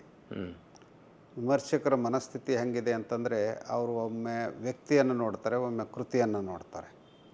ವ್ಯಕ್ತಿಯನ್ನು ನೋಡಿ ಕೃತಿಯನ್ನು ನೋಡ್ದೇ ಹೊಗಳೋ ಸಾಧ್ಯತೆ ಇದೆ. ಅಥವಾ ಕೃತಿಯನ್ನು ನೋಡಿ ವ್ಯಕ್ತಿಯನ್ನು ಮರೆತು ಹೋಗೋ ಸಾಧ್ಯತೆಯೇ ಇರುತ್ತೆ. ಹಾಗಾಗಿ ಅದ್ರ ಬಗ್ಗೆ ನಾವು ತಲೆ ಕೆಡಿಸ್ಕೊಳ್ಳೋದಕ್ಕಿಂತ ನಾವು ಏನು ಕೊಡಬೇಕು ಅಂತ ಆಲೋಚನೆ ಮಾಡ್ತೀವೋ ಅದನ್ನು ಕೊಟ್ಟಿದ್ದೀವಿ, ಜನ ಸ್ವೀಕಾರ ಮಾಡ್ತಾ ಇದ್ದಾರೆ ಅನ್ನೋದು ಅಷ್ಟೇ ನಮಗೆ ಮುಖ್ಯ ಆಗುತ್ತೆ. ಅಲ್ಲ, ಮುಖ್ಯವಾಗಿ ನಿರ್ದೇಶಕರು ಒಪ್ಕೋಬೇಕು. ಮೊದಲನೇ ನಿರ್ದೇಶಕರು, ಹೌದು, ನಿರ್ದೇಶಕರು ಒಪ್ಕೊಂಡು ಅದನ್ನು ರಂಗಭೂಮಿಗೆ ನಿರ್ದೇಶನ ಮಾಡಲಿಕ್ಕೆ ಸಾಧ್ಯ ಅನ್ನುವಂಥ ಅಭಿಪ್ರಾಯ ನಿರ್ದೇಶಕರಿಂದ ಬಂದರೆ ಅದು ಒಂದು ಸರಿಯಾದ ನಾಟಕ ಅಂತ ಅರ್ಥ ಬುದ್ಧಿ. ಈ ಹಿನ್ನೆಲೆಯಲ್ಲಿ ಆ ತಮ್ಮ ನಾಟಕವನ್ನು ಯಾರು ನಿರ್ದೇಶನ ಮಾಡ್ಯಾರ? ನಿರ್ದೇಶನ ಮಾಡಿರೋಂಥವ್ರು, ಈ ನಾಟಕನ ಪದೇ ಪದೇ ನಿರ್ದೇಶನ ಮಾಡಿದಂಥವ್ರು ಜಂಗಮದಡಿಗೆ ಸಿ ಬಸಲಿಂಗಯ್ಯನವರು. ಕನ್ನಡದಲ್ಲೂ ಮಾಡಿದ್ದಾರೆ, ಹಿಂದಿಯಲ್ಲೂ ಮಾಡಿದ್ದಾರೆ. ಆಮೇಲೆ ಇದು ಸ್ವಾಮಿ ವಿವೇಕಾನಂದ ನಾಟಕವನ್ನು ಅಶೋಕ್ ಬಾದರ್ದೇನಿ ನಿರ್ದೇಶನ ಮಾಡಿದರು. ಅಂತರಂಗ ಬಹಿರಂಗ ನಾಟಕವನ್ನು ಬದಾಮಿ ಮಾಡಿದರು. ನಂತರ ಇದು ಮೋಳಿಗೆ ಮಾರಯ್ಯ ನಾಟಕವನ್ನು ನಮ್ಮ ಮಾಲ್ತೇಶ್ ಬಡ್ಗೇರ್ ಮಾಡಿದರು. ಹೀಗೆ ಬೇರೆ ಬೇರೆ ನಿರ್ದೇಶಕರು ಮಾಡಿದ್ದಾರೆ. ಸೊ ನಿರ್ದೇಶಕರ ಅಭಿಪ್ರಾಯ ಏನಾಗಿತ್ತು? ಎಲ್ಲ ನಿರ್ದೇಶಕರ ಅಭಿಪ್ರಾಯ ಅವ್ರನ್ನೇ ಕೇಳಬೇಕು, ನಮ್ಮನ್ನು ಕೇಳೋಕ್ಕಿಂತ. ಅಲ್ಲರಿ ಬಿದ್ದೆ ಅಂದರೆ ಅದು ರಂಗಮಂಚಕ್ಕೆ ಬಂದಾಗ ಅವ್ರು ಭಾಳ ಸಂತೋಷಪಟ್ಟಿದ್ದಾರೆ. ತುಂಬ ಒಳ್ಳೆಯ ನಾಟಕ. ಮತ್ತು ಮಧ್ಯೆ ಮಧ್ಯೆ ಅವ್ರು ಚರ್ಚೆನೂ ಮಾಡ್ತಿರ್ತಾರೆ. ಚರ್ಚೆ ಮಾಡಿ ಎಲ್ಲ ನಿರ್ದೇಶಕರು ನಮ್ಮ ನಾಟಕಗಳನ್ನ ಒಪ್ಕೊಂಡಿದ್ದಾರೆ. ಈಗ ನೀವು CGK ಅವರು ಬಂದ ಮೇಲೆ ರಂಗ ಚಟುವಟಿಕೆಗಳನ್ನ ಪ್ರಾರಂಭ ಮಾಡಿದ ಮೇಲೆ ಅದಕ್ಕೆ ಪೂರಕವಾಗಿರುವಂತಹ ವಾತಾವರಣವನ್ನು ಸಾಣೆಹಳ್ಳಿ ಕಲ್ಪಿಸಲಿಕ್ಕೆ ಅದಕ್ಕೆ ಫಿಸಿಕಲ್ ಇನ್ಫ್ರಾಸ್ಟ್ರಕ್ಚರ್ ಅಂತ ಕರಿತೀವಿ ರೀ, ಅವುಗಳನ್ನು ಏನೇನು ಮಾಡಿಕೊಂಡ್ರೆ ಇದು ಹೆಂಗೆ ಸಾಧ್ಯ ಆಯ್ತು? ಅದು ಮೊದಲ ಆರಂಭದಲ್ಲಿ ಯಾವುದೇ ಬಾಹ್ಯ ಸೌಲಭ್ಯಗಳು ಇರಲಿಲ್ಲ ನಮಗೆ. ಆದರೆ ಏನೂ ಸೌಲಭ್ಯಗಳು ಇಲ್ಲದೇ ಇದ್ದಾಗ ಭಾಳ ಚೆನ್ನಾಗಿ ಮಾಡ್ತಿದ್ವಿ. ಭಾಳ ಸೌಲಭ್ಯಗಳಾಗಿದ್ದಾವೆ, ಕಡಿಮೆ ಆಗಿಬಿಟ್ಟಿದೆ. ಅಂದರೆ ಮನುಷ್ಯನಿಗೆ ಏನೂ ಇಲ್ಲ ಅಂದಾಗ ಸೃಷ್ಟಿ ಮಾಡೋದು ಜಾಸ್ತಿ ಆಗುತ್ತೆ. ಎಲ್ಲ ಇದೆ ಅಂತ ಅಂದಾಗ ಅಲ್ಲೇ ಜಾಡ್ಯ ಆವರಿಸಿಬಿಡುತ್ತೆ.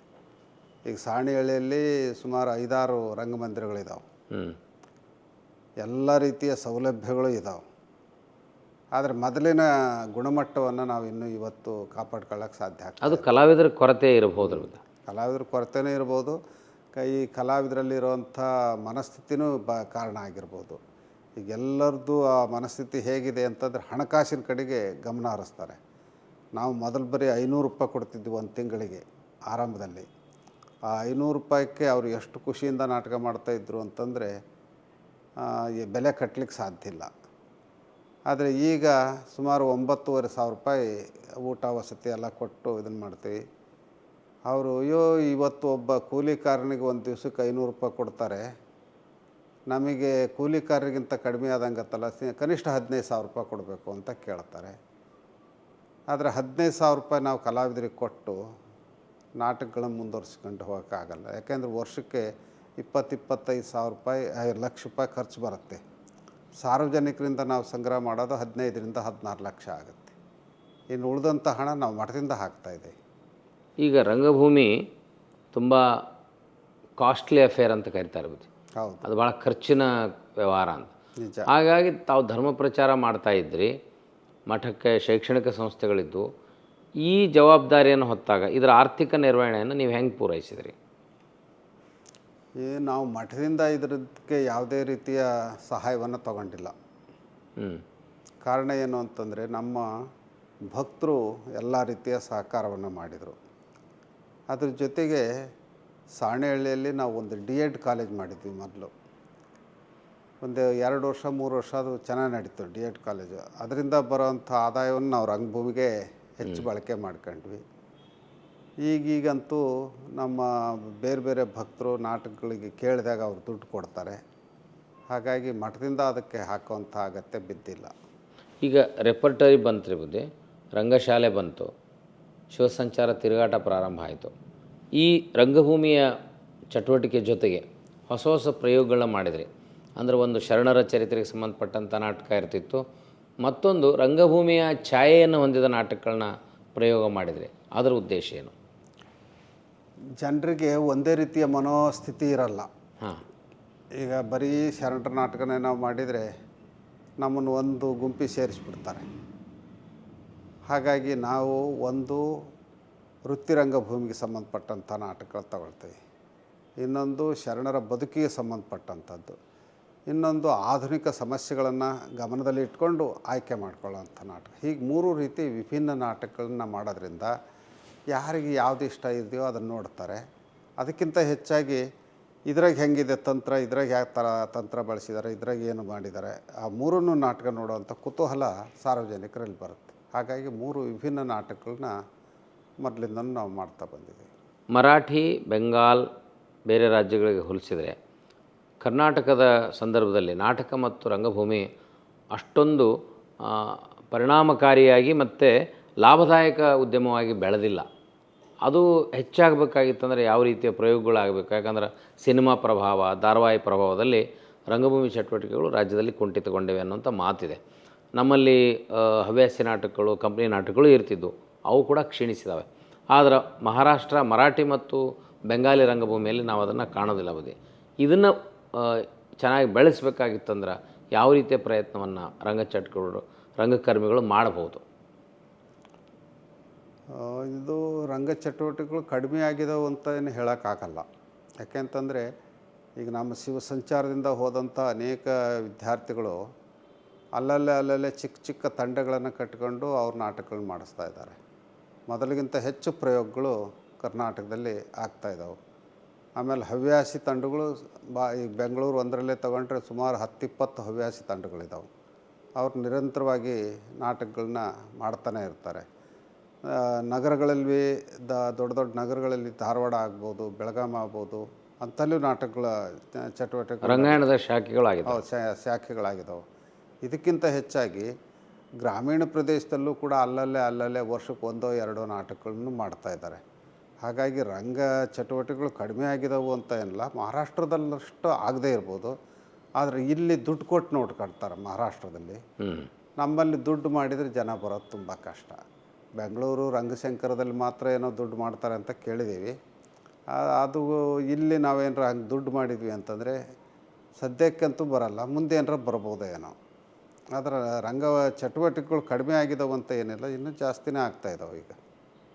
ಈಗ ನಾಟಕ ರಚನೆ ಮಾಡಿದ್ರಿ, ಆಮೇಲೆ ಅದನ್ನು ರೆಪರ್ಟ್ರಿ ಮಾಡಿದ್ರಿ, ಕಲಾವಿದರ ಇದನ್ನು ತಾವು ತರಬೇತಿಯನ್ನು ಕೊಡೋಕ್ಕೆ ಶುರು ಮಾಡಿದ್ರಿ. ಇಲ್ಲಿ ಬಸವ ತತ್ವ ಇಟ್ಟುಕೊಂಡು, ಬಸವ ಚಿಂತನೆಗಳನ್ನ ಇಟ್ಟುಕೊಂಡು ಇದನ್ನು ಪರಿಣಾಮಕಾರಿಯಾಗಿ ಮಾಧ್ಯಮವನ್ನಾಗಿ ಮಾಡಲಿಕ್ಕೆ ತಮ್ಮ ಭಾಳ ಅತ್ಯುತ್ತಮ ನಾಟಕ ಅಂದ್ರೆ ಉರ್ಲಿಂಗ ಪೆದ್ದಿ. ಅದು ಯಾವ ಪ್ರಭಾವದಲ್ಲಿ, ಯಾವ ಸಂದರ್ಭದಲ್ಲಿ ರಚನೆ ಆಯಿತು? ಅದರ ಹುಟ್ಟು ಹೇಗಾಯ್ತು? ಅದು ಒಂದು ವಿಶೇಷ ಪ್ರಸಂಗ. ಡಾಕ್ಟರ್ ಮಹಾದೇವ್ ಬಣಕಾರ್ ಅಂತ ನೀವು ಹೆಸರು ಕೇಳಿರ್ಬೋದು. ಅವರು ಬ್ಯಾಡಗಿ ತಾಲೂಕು ಮೋಟೆಬೆನ್ನೂರು.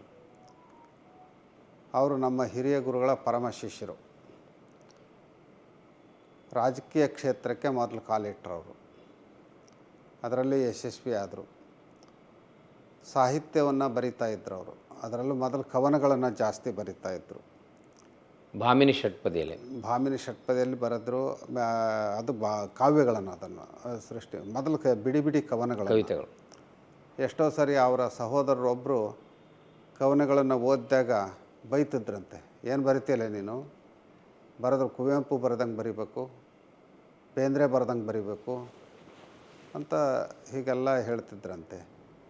ಯಾವ ಕವನ ಬರೆದ್ರು ನಮ್ಮ ಅಣ್ಣ ಒಪ್ತಾನೆ ಇಲ್ವಲ್ಲ ಅಂತ ಹೇಳಿ ಕೊನೆಗೆ ಒಂದು 3-4 ಕವನಗಳಿಗೆ ಕೆಳಗಡೆ ಬೇಂದ್ರೆ, ಪುಟ್ಟಪ್ಪನವರು, ಗೋಕಾಕು ಹಿಂಗೆ ಹೆಸರು ಬೇರೆ ಬರ್ಕೊಂಡು, ಅಣ್ಣ ಇವು ಹೆಂಗದವು ನೋಡು, ಎಲೆ ನೋಡಲೆ ಕವನ ಅಂದ್ರೆ ಹೆಂಗಿರ್ಬೇಕಣ್ಣ, ನೀನು ಬರಿತೀಯ ಕವನನ ನೋಡು, ಇದು ಕವನ ಬರೆಯೋ ರೀತಿ. ಆವಾಗ ಹಂಗಾರೆ ನಮ್ಮ ಅಣ್ಣ ನನ್ನ ಕವನಗಳನ್ನು ಒಪ್ಕೊಂಡಿದ್ದಾನೆ, ಹೆಸರು ಬದಲಾವಣೆ ಆಗಬೇಕಷ್ಟೇ ಅಂತಂದು ಅಲ್ಲಿಂದ ಮತ್ತೊಂದಿಷ್ಟು ನನಗೆ ಸ್ಫೂರ್ತಿ ಸಿಕ್ತು ಅಂತ ಅವ್ರು ಹೇಳ್ತಾರೆ. ಆಮೇಲೆ ಅವರು ಬರೀ ರಾಜಕಾರಣಿಗಳಲ್ಲ, ಕವನಗಳನ್ನು ಅಷ್ಟೇ ಬರೀತಾ ಇರಲ್ಲ, ಸಂಶೋಧಕರು ಕೂಡ ಹೌದು. ಆಂಗ್ಲರ ಆಡಳಿತದಲ್ಲಿ ಕನ್ನಡ ಅಂತ ಹೇಳಿ ಭಾಳ ಅಪರೂಪದ ಒಂದು ಕೃತಿಯನ್ನು ಅವರು ತಂದಿದ್ದಾರೆ. ಅಷ್ಟೇ ಅಲ್ಲ, ನಮ್ಮ ಹಿರಿಯ ಗುರುಗಳನ್ನು ಕುರಿತು ಹಾಗೆಯೇ ಶಿವಕುಮಾರ ಸ್ವಾಮೀಜಿ ಚರಿತ್ರೆ ಅನ್ನೋ ರೀತಿಯಲ್ಲಿ ಭಾಮಿನಿ ಷಟ್ಪದಿಯಲ್ಲಿ ಬರೆದಿದ್ದಾರೆ. ದೊಡ್ಡ ಕಾವ್ಯ. ವಿಶ್ವವೊಂದು ಮರಳು ಸಿದ್ಧರನ್ನ ಕುರಿತು ಹಾಗೆಯೇ ಒಂದು ಕಾವ್ಯವನ್ನು ಬರೆದಿದ್ದಾರೆ. ಆಮೇಲೆ ಅವ್ರದ್ದೇ ಆದಂಥ ಒಂದು ನಾಟಕ ಕಲ್ಯಾಣ ಕ್ರಾಂತಿ ಅಂತಲೇ ಒಂದಿದೆ. ಬೇರೆ ಬೇರೆ ನಾಟಕಗಳನ್ನು ಬರೆದಿದ್ದಾರೆ ಅಂತ ಕೇಳಿದ್ದೀವಿ. ನಾವು ಒಂದು ಸರಿ ಅವರು ಸಿರಿಗೆರೆ ಬಂದಾಗ ಬಣಕಾರ್ರೆ ನೀವು ಉರ್ಲಿಂಗ್ ಪೆದ್ದಿ ಬಗ್ಗೆ ಒಂದು ಎಲ್ಲ ಬಸವಣ್ಣನ ಬಗ್ಗೆ ಬರೀತಾರೆ, ಇನ್ಯಾರ್ದೋ ಬಗ್ಗೆ ಬರೀತಾರೆ. ಅತ್ಯಂತ ತಳ ಸಮುದಾಯದಿಂದ ಬಂದಂಥವನು ಉರ್ಲಿಂಗ್ ಪೆದ್ದಿ. ಅವರನ್ನು ಕುರಿತು ನೀವು ಒಂದು ನಾಟಕ ಬರೀಬೇಕು ಅಂತ ಹೇಳಿದ್ವಿ. ಭಾಳ ಖುಷಿಯಿಂದ ಒಪ್ಕೊಂಡ್ರು. ಎಷ್ಟು ದಿವಸದಾಗ ಬರ್ದು ಕಳಿಸ್ತೀರಿ? ಬುದ್ಧಿ ಇನ್ನೊಂದು 7-8 ದಿವಸದಲ್ಲೇ ಬರ್ದು ಕಳಿಸ್ಬಿಡ್ತೀನಿ ಅಂತ. 7-8 ದಿವಸ ಬೇಡ, 1 ತಿಂಗಳು ತಗೊಳ್ರಿ ಅಂತ ನಾವು ಅವ್ರಿಗೆ ಟೈಮ್ ಕೊಟ್ವಿ. ತಾವೇ ನಿರ್ದೇಶನ ಮಾಡಬೇಕು ಅಂದರು. ಸರಿ, ನೀವು ಬರೋದ್ರೆ ನಾವೇ ನಿರ್ದೇಶನ ಮಾಡ್ತೇವೆ ತಗೊಳ್ರಿ ಅಂತ ಅಂದ್ವಿ. 1 ತಿಂಗಳಿದ್ರೂ ಇಲ್ಲ, 2 ತಿಂಗಳಾದರೂ ಇಲ್ಲ, 3 ತಿಂಗಳಾದರೂ ಇಲ್ಲ, 6 ತಿಂಗಳಾಯ್ತು. ನಾವು ಸುಮ್ಮನೆ ಫೋನ್ ಮಾಡೋದು ಅವ್ರಿಗೆ, ಇಲ್ಲ ಬರಿತಾ ಇದ್ದೇನೆ ಬುದ್ಧಿ ಅಂತ ಹೇಳೋರು. ಏನು ಬರೆದಿದ್ದೀರಿ ಅದನ್ನು ಕಳಿಸ್ರಿ ಅಂದರೆ, ಇಲ್ಲ ಪೂರ್ತಿ ಆಗದೆ ಕಳ್ಸೋಕ್ಕಾಗಲ್ಲ ಅಂತಂದರು. ಕೊನೆಗೆ ಒಂದು 6 ತಿಂಗಳ ನಂತರ ಮತ್ತೆ ಅವರು ಸಿರಿಗೆರೆ ಬಂದಾಗ, ಸಾಹಿತಿಗಳು ಸುಳ್ಳು ಹೇಳ್ತಾರೆ ಅಂತ ಕೇಳಿದ್ವಿ, ರಾಜಕಾರಣಿಗಳು ಸುಳ್ಳು ಹೇಳ್ತಾರೆ ಅಂತ ಕೇಳಿದ್ವಿ. ನೀವು ಸಾಹಿತಿ ಮತ್ತು ರಾಜಕಾರಣಿ ಎರಡೂ ಸೇರಿದ್ರಿಂದ ಇನ್ನೆಷ್ಟು ಸುಳ್ಳು ಹೇಳ್ಬೋದು ನೀವು? ನಮ್ಮ ಹತ್ರನೇ ಇಷ್ಟು ಸುಳ್ಳು ಹೇಳಿದ್ರಿ ಹೆಂಗ್ರಿ? ಅದನ್ನು ಬರೀಬೇಕು ಇವತ್ತು ನಾಟಕ. ನೀವು ಇಲ್ಲೇ ಒಂದು 5 ದಿವಸ ಆಗಲಿ 10 ದಿವಸ ಆಗಲಿ ಎಲ್ಲ ಸೌಲಭ್ಯಗಳು ಇಲ್ಲಿದ್ದಾವೆ, ಕೂತ್ಕೊಂಡು ಬರೀರಿ. ಸರಿ ಬುದ್ಧಿ, ನನಗಿಂತೆಂಥದ್ದು ಅವ್ರ ಉರ್ಲಿಂಗ್ ಪೆದ್ದಿ ವಚನಗಳು ಬೇಕು, ಅದನ್ನು ತರಿಸ್ಕೊಡ್ರಿ ಅಂದರು. ಗ್ರಂಥಾಲಯದಿಂದ ನಾವು ತರಿಸ್ಕೊಟ್ವಿ. ಸಂಜೆ 6 ಗಂಟೆ ಇರಬೇಕು ನಾವು ತರಿಸ್ಕೊಟ್ಟಾಗ. ಅವ್ರು ಬೆಳಗಿನ ಜಾವ 5 ಗಂಟೆ ನಮಗೆ ಫೋನ್ ಮಾಡಿದರು, ಬುದ್ಧಿ ನಾಟಕ ಸಿದ್ಧ ಆಗಿದೆ, ತಗೊಂಡು ಬರ್ತೇನೆ ಓದೋಕ್ಕೆ ಅಂದರು. ತಮಾಷೆ ಮಾಡ್ತೀರೇನ್ರಿ ಅಂದ್ವಿ. ತಮಾಷೆ ಅಲ್ಲ ಬುದ್ಧಿ, ಖಂಡಿತ ಬರ್ತೇನೆ ಅಂತ. ಸರಿ ಬನ್ನಿ ಅಂತ ಹೇಳಿದ್ವಿ. ಆಮೇಲೆ ಅವರು ಒಂದೊಂದೇ ದೃಶ್ಯಗಳನ್ನು ಓದ್ತಾ ಹೋದರು. ಕೆಲವು ದೃಶ್ಯಗಳನ್ನು ಪಂಡಿತಾರಾಯ ಸ್ವಾಮಿಗಳಿಗೆ ಬಿಟ್ಟಿದ್ದು ಅಂತ ಬರೋದ್ರ ಅದ್ರಾಗೆ. ದೃಶ್ಯ ಹಾಕಿದ್ದಾರೆ, ಬರಲಿಲ್ಲ. ಈಗ ಲಿಂಗ ತತ್ವವನ್ನು ಕುರಿತು ಮಾತನಾಡುವಾಗ, ತತ್ವಗಳನ್ನು ಹೇಳ್ತಾ ಇರುವಾಗ ಅಂಥ ಕೆಲವು ಸಂದರ್ಭಗಳಲ್ಲಿ ನಾವು ಬರೀಬೇಕು ಅಂತ. ಹಾಗೆ ಭಾಳ ಅಪರೂಪದ ನಾಟಕ ಆಯಿತು. ಸಿರಿಗೆರೆಯಲ್ಲೇ ಮೊದಲ ಪ್ರಯೋಗವನ್ನು ನಮ್ಮ ತರಳಬಾಳು ಕಲಾ ಸಂಘದಿಂದ ಮಾಡಿಸಿದ್ವಿ. ಆವಾಗ ಅದು ಅಷ್ಟು ಪರಿಣಾಮಕಾರಿ ಅಂತ ಅನ್ನಿಸ್ಲಿಲ್ಲ. ಮುಂದೆ ಅದನ್ನೇ ನಮ್ಮ ಶಿವಸಂಚಾರಕ್ಕೆ ತಗೊಂಡ್ವಿ. ಅದು ಅದ್ಭುತ ಪ್ರಯೋಗ ಅಂತ ಅನ್ನಿಸ್ತು. ಅದಕ್ಕಿಂತ ಹೆಚ್ಚಾಗಿ ನಮ್ಮ ಕಲಾ ಸಂಘಕ್ಕೆ ತಗೊಂಡ್ವಿ. ಕಲಾ ಸಂಘದ ಹಿರಿಯ ಕಲಾವಿದರು, ಕಿರಿಯರು ಎಲ್ಲ ಸೇರಿಕೊಂಡು ಅವರು ಸುಮಾರು 500-600 ಪ್ರಯೋಗ ಮಾಡಿದಂಗೆ ಕಾಣ್ತಾರೆ ಅವರು. ಅದು ಭಾಳ ಹಿಟ್ ಡ್ರಾಮಾ ಅನ್ನಂಗೆ ಆಗಿದೆ. ಅವ್ರಿಗೇನು ಪ್ರಾಕ್ಟೀಸ್ ಬೇಕಾಗಿಲ್ಲ, ಏನೂ ಬೇಕಾಗಿಲ್ಲ. ಅದು ಎಂಥದೇ ಜಾಗ ಇರಲಿ, ಅಲ್ಲಿ ಸ್ಟೇಜ್ ಸರಿಯಾಗಿ ಐತೆ ಇಲ್ವೋ, ಲೈಟು ಇದೆಯೋ ಇಲ್ಲವೋ, ಮೈಕ್ ಇದೆಯೋ ಇಲ್ವೋ, ಏನೂ ಇಲ್ಲದೇ ಇದ್ದರೂ ಕೂಡ ಆ ನಾಟಕವನ್ನು ಕಟ್ಟಿಕೊಡೋವಷ್ಟು ನೈಪುಣ್ಯತೆಯನ್ನು ಇವತ್ತು ನಮ್ಮ ಕಲಾವಿದರು ಹೊಂದಿದ್ದಾರೆ. ಉರ್ಲಿಂಗ ಪೆದ್ದೆ ಜೊತೆಗೆ ತಮ್ಮ ಪ್ರೊಡಕ್ಷನ್ನಲ್ಲಿ ಹೆಚ್ಚು ಜನರಿಗೆ ಪರಿಣಾಮಕಾರಿಯಾಗಿ ತಲುಪಿದ ನಾಟಕ ತಾವು ಹೇಳ್ತಾ ಇದ್ರಿ, ಬಸವಣ್ಣನ 2 ಪಾತ್ರಗಳು ಅಂತ. ಅದು ಏನು ಆಶಯವನ್ನು ಇಟ್ಕೊಂಡಲ್ಲಿ ಆ ಬಸವಣ್ಣನನ್ನು ತಾವು ಚಿತ್ರಿಸುವ ಪ್ರಯತ್ನ ಮಾಡಿದ್ರಿ ಬುದ್ಧಿ? ಇನ್ನೊಂದು ಅರ್ಥದಲ್ಲಿ ನೀವು ಆರಂಭ ಮತ್ತು ಅಲ್ಲಿ ಮಧ್ಯ ಭಾಗಗಳನ್ನು ನೋಡಿದರೆ ಅಲ್ಲಿ ಬಸವಣ್ಣ ಇದ್ದಾನೆ, ಪರೋಕ್ಷವಾಗಿ ಪಂಡಿತಾರಾಯ ಸ್ವಾಮಿಗಳಿದ್ದಾರೆ. ಒಬ್ಬ ಸ್ವಾಮಿಗಳ ಮನಸ್ಸಿನ ತುಮಲ.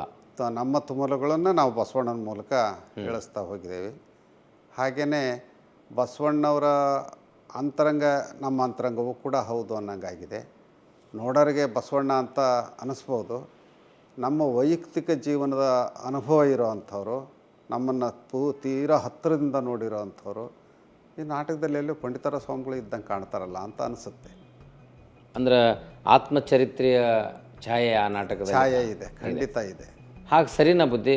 ನಮ್ಮ ಆತ್ಮಚರಿತ್ರೆಯ ಭಾವನೆಗಳನ್ನು ಬಸವಣ್ಣನ ಪಾತ್ರಕ್ಕೆ ಸಮೀಕರಿಸಿಕೊಂಡು ಚಿತ್ರಿಸೋದು